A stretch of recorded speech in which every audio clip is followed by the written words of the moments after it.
حصلت كتير، وقعت مره واثنين وثلاثه. اول شغلانات ليا فشلت فيها تماما. وعلى فكره في نص الكارير بتاعي بعد ما كنت عملت نجاحات جامده جدا وقعت وقعه، والتانيه كانوا جامدين جدا.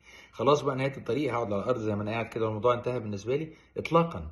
انت عندك مليون فرصه تعيد بناء الصوره بتاعتك بالكامل، تخلق شخصيه مختلفه تماما.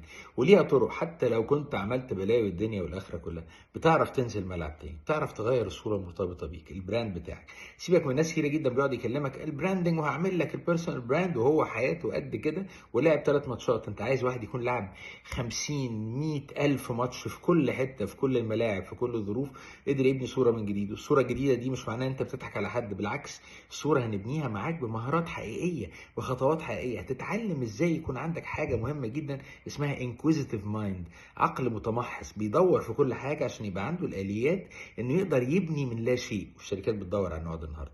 هتبدا معانا، هتغير، وقعت في كارير، وقعت في شركه، ولا يفرق معاك خالص، هتقوم زي الفل ان شاء الله.